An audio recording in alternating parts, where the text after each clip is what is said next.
true that the role of universities have always excited debate, but in general it would appear with my learned professors here and those of you around that maybe we all agree that the role of a university is to generate new knowledge, to disseminate the knowledge by teaching, and then to prepare its students or the learning community for service, not just to the university, but to their country and to mankind.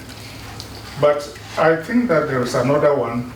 It's a little controversial, but it is also that it should influence society beyond its graduates. And we can see that in the examples that those of us who are privileged to live here see around us all the time. There are thousands of universities in these United States, but it will surprise some of you to know that Harvard and Yale together have provided America with 12 presidents, only 2 universities. They actually have a majority of all Supreme Court justices. In other words, those 2 institutions are far more influential than a lot of the states in these United States. I say that to let you know how much we are underestimating our power and the power of our university. We need to organize, and we need to get together so that we can organize. Too often in the last few years, it will seem that our universities have abandoned the last function that I mentioned about, to influence, to shape, and to lead society. I remember I was looking for the speech, but I didn't find it, that Professor Bam was our first Vice Chancellor, took on Nkrumah and delivered some pointed speeches in defense of academic freedom and the right of the university community to express itself.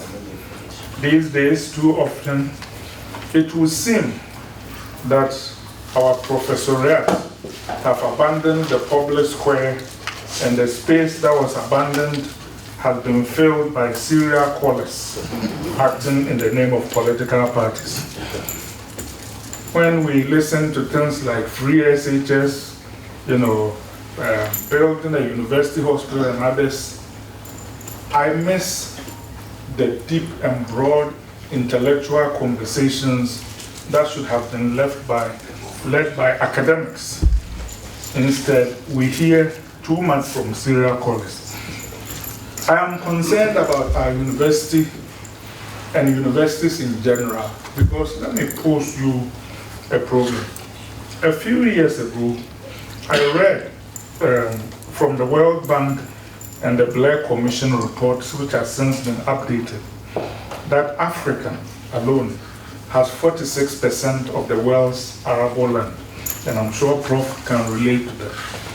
Despite that, and Prof referred to tomatoes from Burkina Faso, despite that, Africa spends $50 billion a year importing food. It's buying food. 50 billion. Then the trilogy of this is completed by the fact that nearly 40% of our youth aspire to go elsewhere for greener pastures. In pursuit of these greener pastures, they cross the Sahara, which is marked by their graves. They cross the Mediterranean, and we have a lot of ships that sink. I remember the day years ago that they talked about somebody killing Cecil the lion.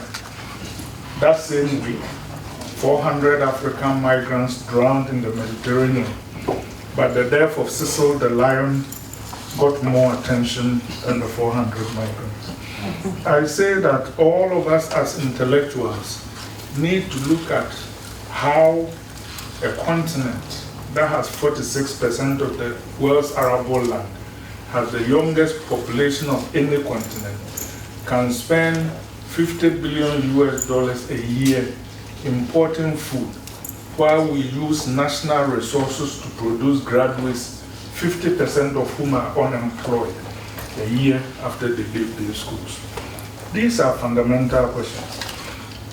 So I was kind of a little taken aback by the debates that erupted when Senor made those remarks at Legon, the responses that he got. I thought his tone could have been better. That as a graduate of a university like Legon, his tone was not Legon-like. But having said that, we can go to the gist of what is it that he was trying to say.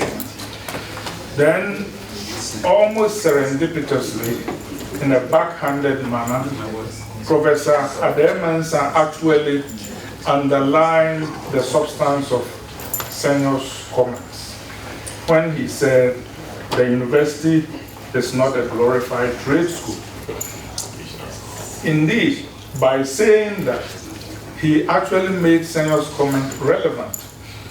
All of us who live here know that, and two of my boys just went to university, so the last 2 years, I spent a lot of time looking over a lot of universities, Harvard, Columbia, all those at the state schools, and all of them are obsessed with how they prepare their students for careers.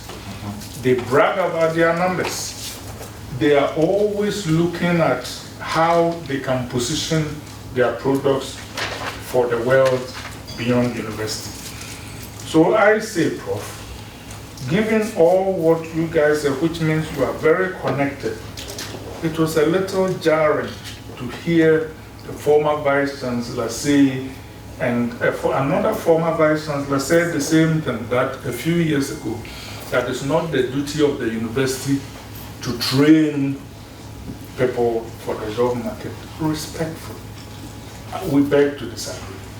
Where the world is and the universities that you deal with, Harvard, Cambridge, others, people want value for their money. And not just individuals, societies that invest in universities want value for their money. And value is preparing the young minds who go through our university. We should never have unemployed graduates association.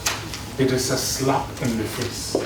So respectfully, I urge that our professoriate, consistent with the things that you have laid out so eloquently about your partnerships with industry and academia, should engage.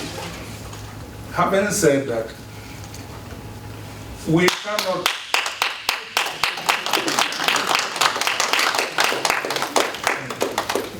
cannot, of course, wait for the university to solve all of its problems before we engage or we help.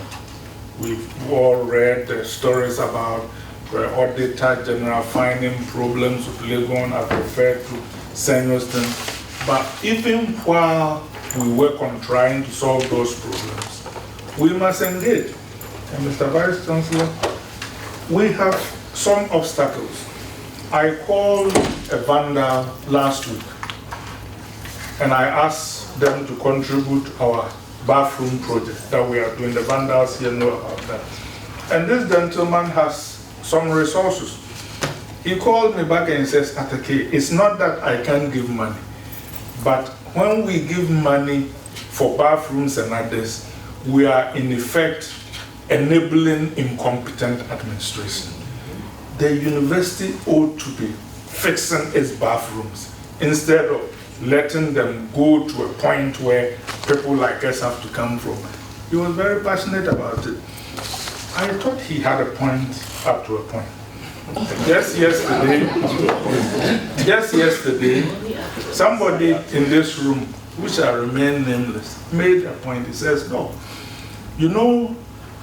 we just observed a minute silence in memory of people we've lost. He said, if this was a funeral for a departed Legonite, instead of a conference to think about the future of Legon, we will have 10 times more people.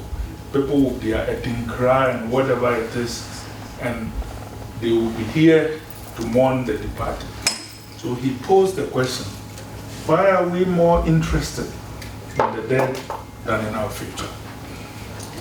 We need to ponder that as people who have gone through such a great institution. I say that as a community of Lagonites, there are a lot of things we can do.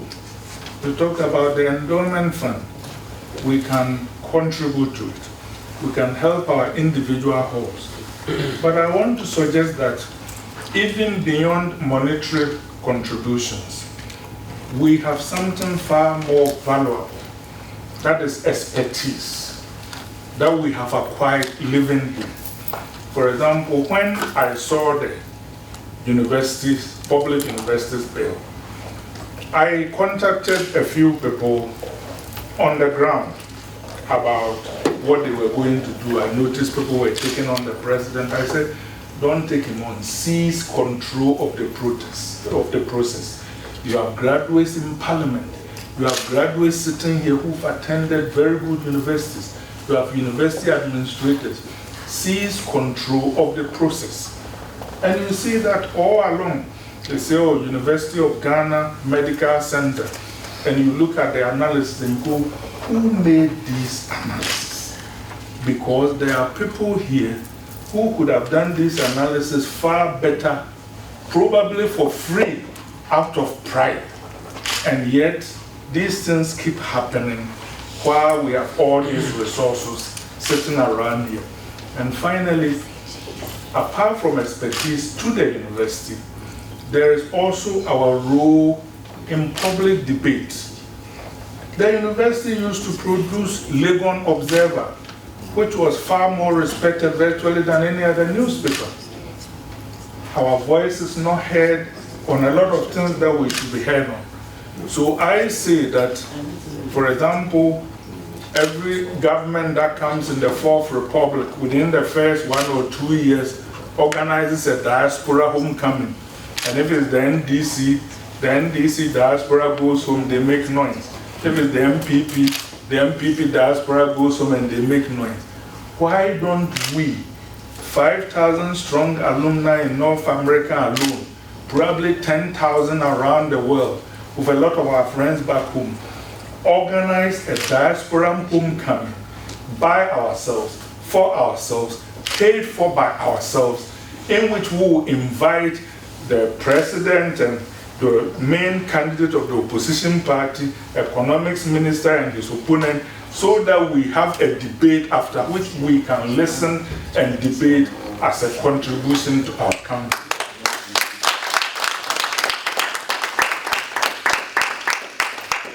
Finally, I say these things are important and we are all waiting for other people to do them. But as President Obama said, we are the men we have been waiting for. If not now, when? If not as who? Let us do something, because talking is not enough. We must do and we must apply. Thank you.